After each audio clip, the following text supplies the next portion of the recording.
My name is Arthur Gordon Pym.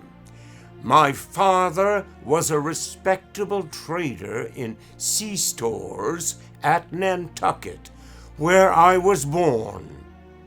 My maternal grandfather was an attorney in good practice. He was fortunate in everything and had speculated very successfully in stocks on the Edgar Bank, as it was formerly called, and by these and other means he had managed to lay by a tolerable sum of money. He was more attached to myself, I believe, than to any other person in the world, and I expected to inherit the most of his property at his death. He sent me at 6 years of age to the school of old Mr. Ricketts, a gentleman with only one arm and of eccentric manners.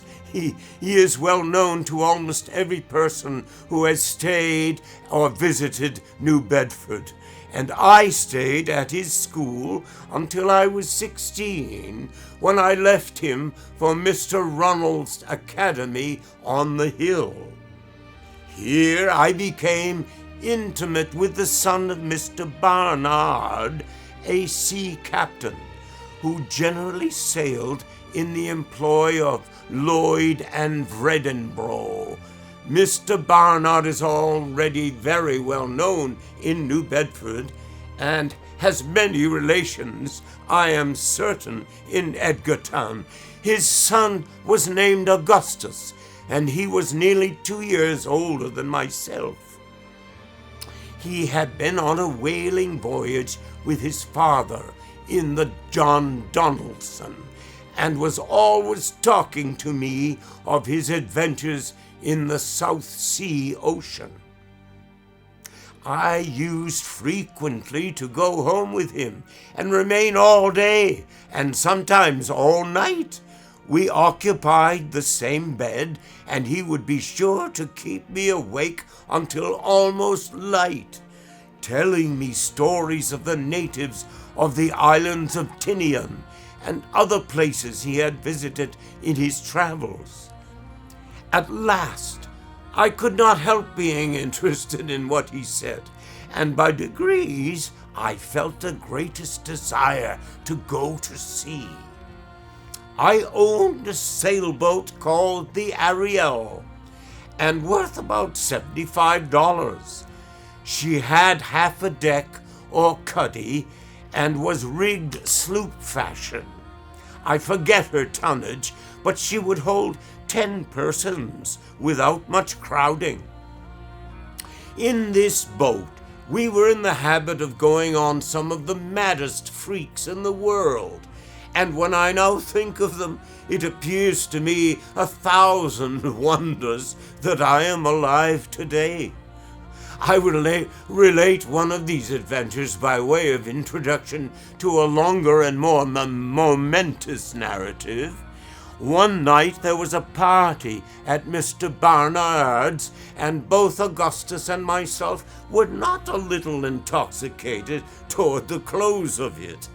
As usual in such cases, I took part of his bed in preference to going home. He went to sleep, as I thought, very quietly, it being near 1 when the party broke up, and without saying a word on his favorite topic. It might have been half an hour from the time of our getting to bed, and I was just about falling into a doze when he suddenly started up and swore with a terrible oath that he would not go to sleep for any Arthur Pym in Christendom when there was so glorious a breeze from the southwest. I was never so astonished in my life, not knowing what he intended, and thinking that the wines and liquors he had drunk had set him entirely beside himself.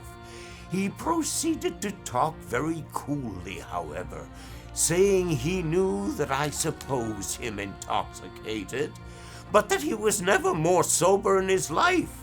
He was only tired, he added, of lying in bed on such a fine night like a dog, and was determined to get up and dress and go out on a frolic with the boat.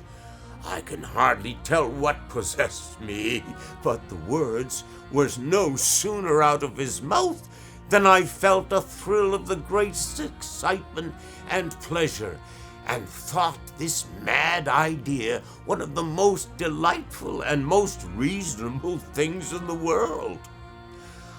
It was blowing almost a gale, and the weather was very cold, it being late in October.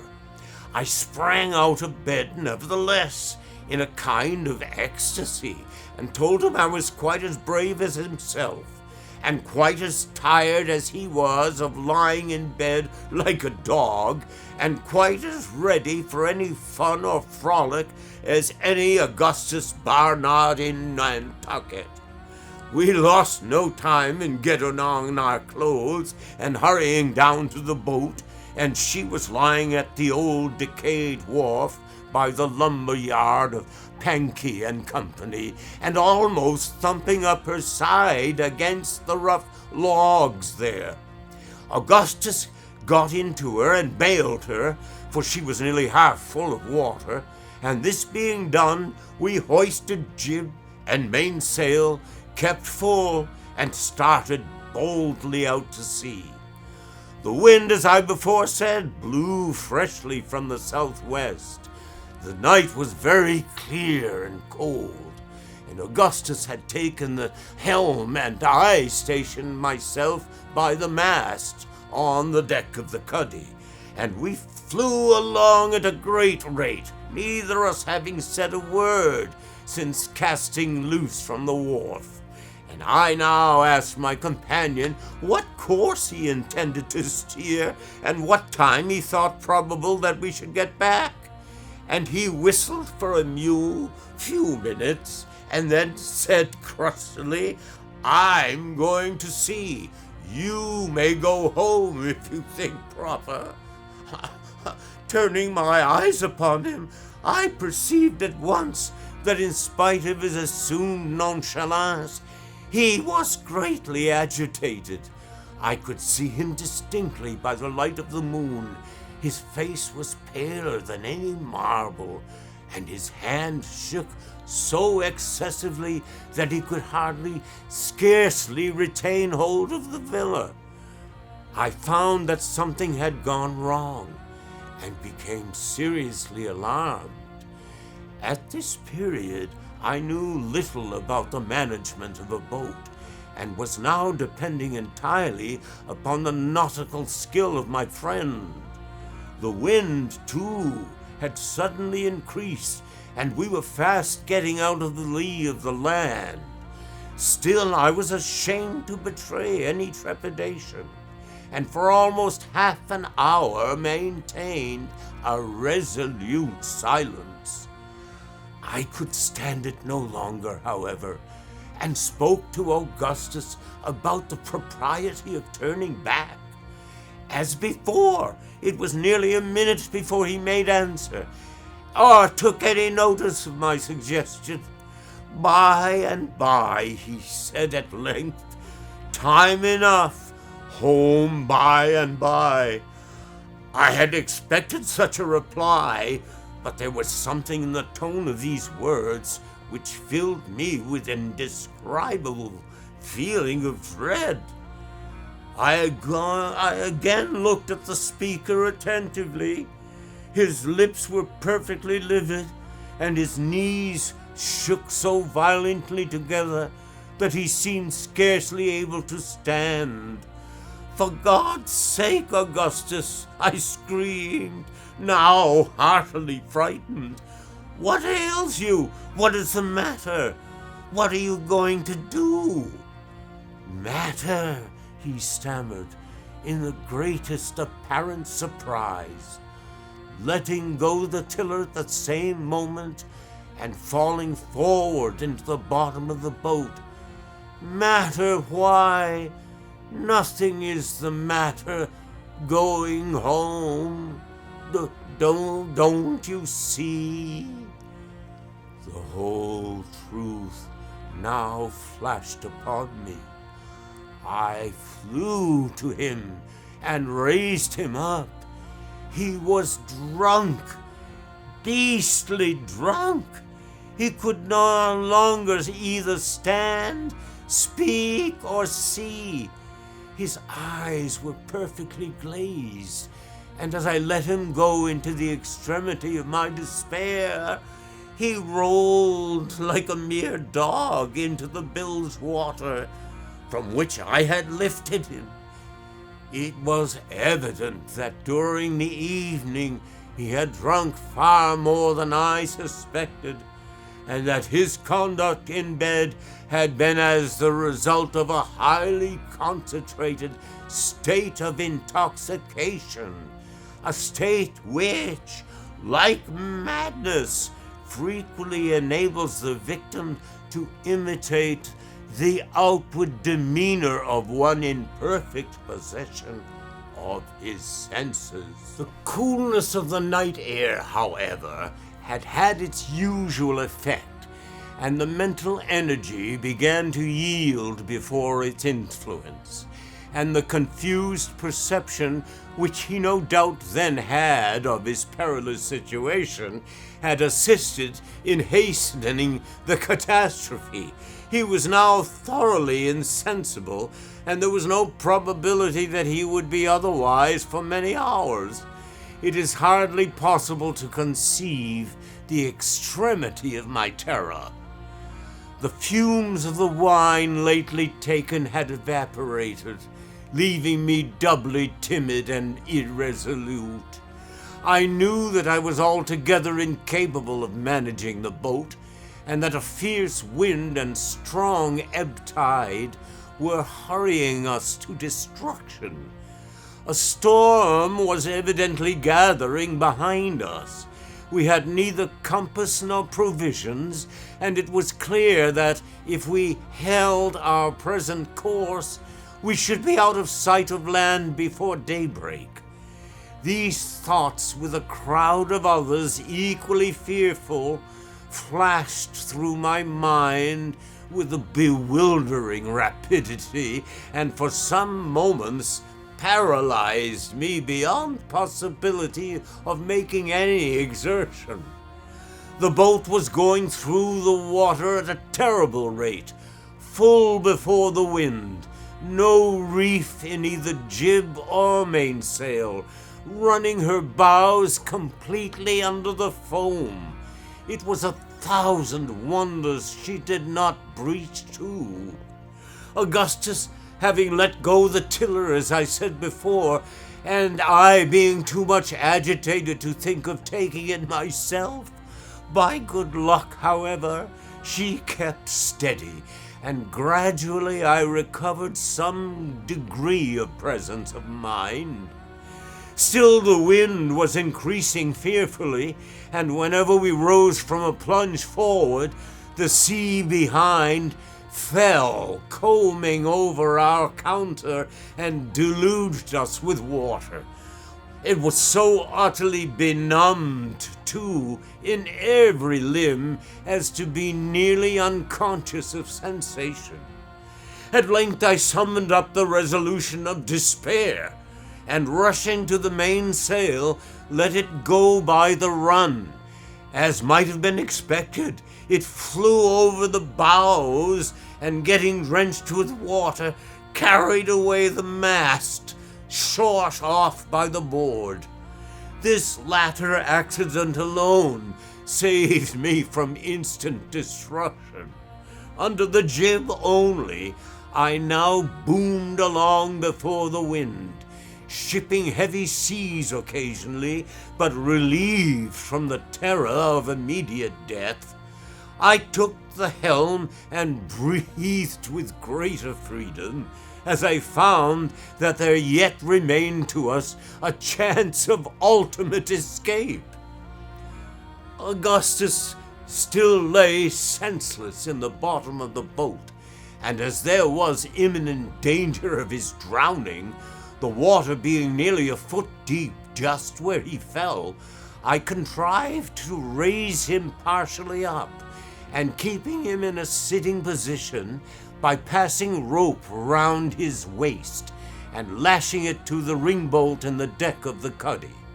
Having thus arranged everything as well as I could in my chilled and agitated condition, I commenced myself to God, and made up my mind to bear whatever might happen with all the fortitude in my power. Hardly had I come to this resolution, however, when suddenly a loud and long scream or yell, as if from the throats of 1,000 demons, seemed to pervade the whole atmosphere around and above the boat. Never while I live shall I forget the intense agony of terror I experienced at that moment. My hair stood erect on my head. I felt the blood congealing in my veins. My heart ceased utterly to beat, and without having once raised my eyes to learn the source of my alarm, I tumbled headlong and insensible upon the body of my fallen companion.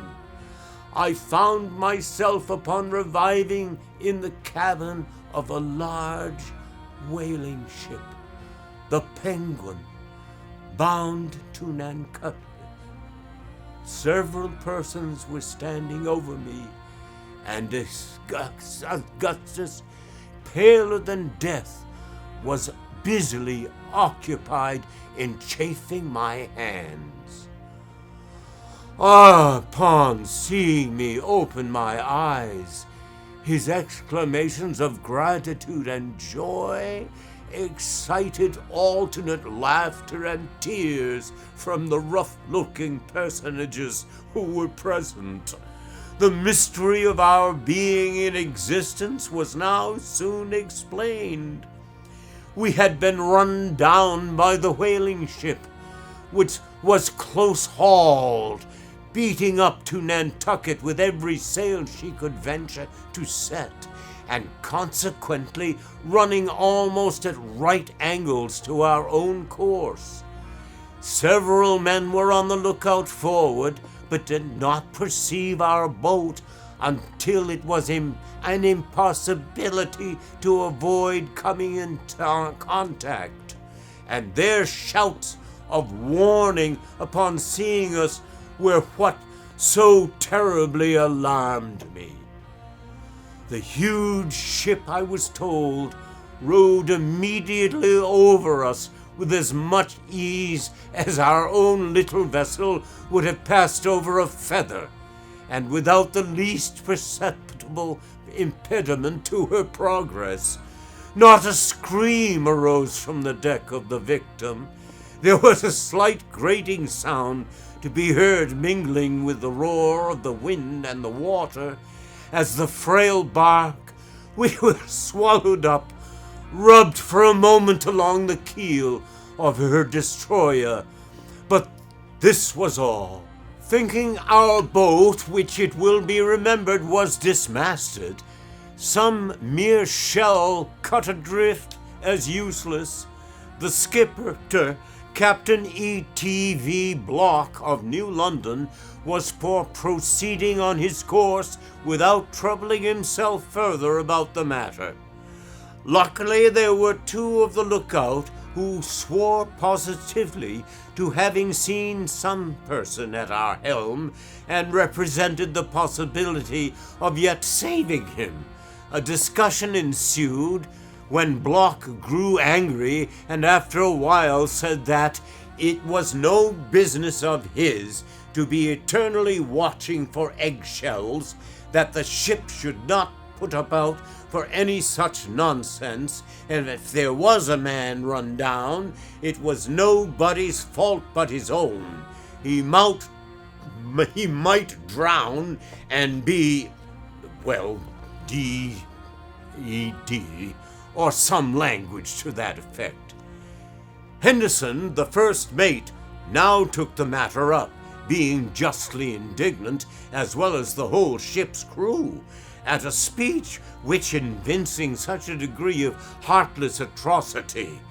He spoke plainly, seeing himself upheld by the men, and told the captain he considered him a fit subject for the gallows, and that he would disobey his orders as if he were hanged for the moment he set his foot on shore. He strode aft, jostling Block, who turned very pale and made no answer, on one side, and then seizing the helm, gave the word in a firm voice, "Hard a lee!" The men flew to their posts, and the ship went cleverly about. All this had occupied nearly 5 minutes, and it was supposed to be hardly within the bounds of possibility that any individual could be saved, allowing any to have been on the board at all. Yet, as the reader has seen, both Augustus and myself were rescued, and our deliverance seemed to have been brought about by 2 of those almost inconceivable pieces of good fortune which are attributed to by the wise and pious to the special interference of Providence.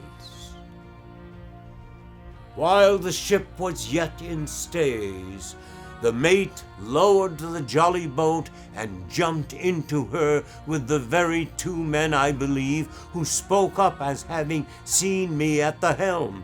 They had just left the lee of the vessel, the moon still shining brightly, and when she made a long and heavy roll to windward, and Henderson at the same moment, starting up in his seat, bawled out to his crew to back water, he would say nothing else, repeating his cry impatiently, "Back water! Back water!" The men put back as speedily as possible, but by this time the ship had gone round and gotten fully under headway, although all hands on board were making great exertions to take in sail. In despite of the danger of the attempt, the mate clung to the main chains as soon as they came within his reach. Another huge lurch now brought the starboard side of the vessel out of the water nearly as far as her keel, when the cause of his anxiety was rendered obvious enough. The body of a man was seen to be affixed in the most singular manner to the smooth and shining bottom. The Penguin was coppered and copper fastened, and beating violently against its hull with every movement of the hull was the shape that he saw.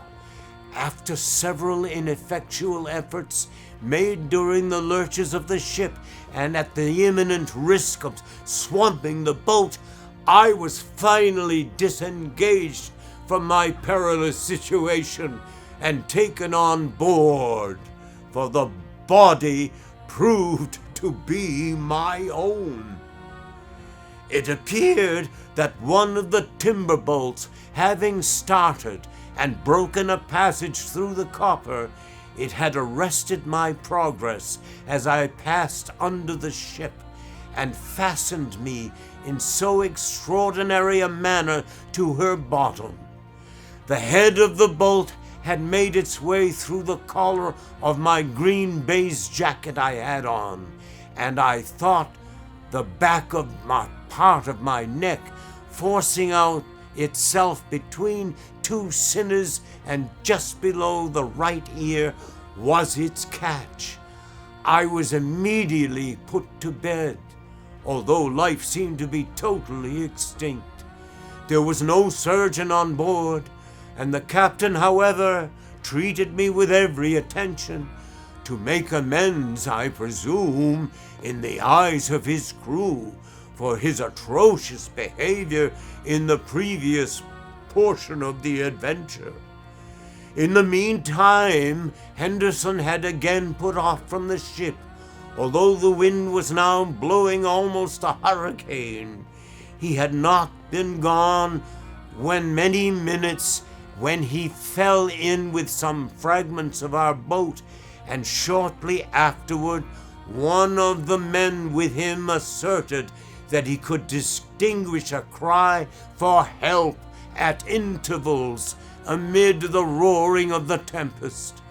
This induced the hardy seamen to persevere in their search for more than half an hour, although repeated signals to return were made them by Captain Block, and although every moment on the water in so frail a boat was fraught to them with the most imminent and deadly peril. Indeed, it is nearly impossible to conceive how the small, jolly boat they were in could possibly have escaped destruction for a single instant. She was built, however, for the whaling service, and was fitted, as I have since had reason to believe, with air boxes in the manner of some lifeboats used on the coast of Wales. After searching in vain for about the period of time just mentioned, it was determined to get back to the ship. They had scarcely made this resolve when a feeble cry arose from a dark object that floated rapidly by. They pursued and soon overtook it. It proved to be the entire deck of the Ariel's cuddy. Augustus was struggling near it, apparently in the last agonies, and upon getting hold of him, it was found that he was attached by a rope to the floating timber.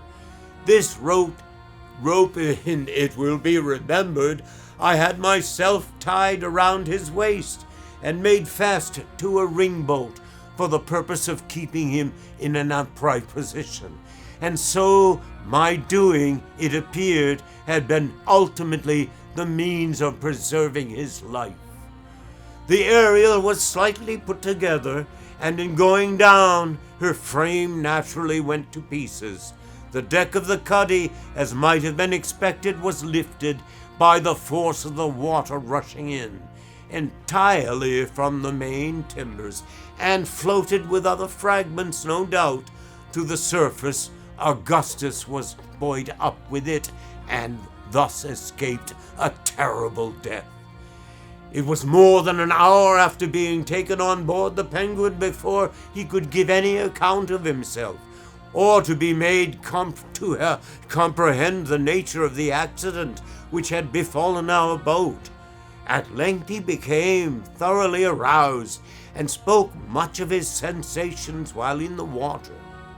Upon his first attaining any degree of consciousness, he found himself beneath the surface, whirling round and round with an inconceivable rapidity, and with a rope wound in 3 or 4 folds tightly about his neck.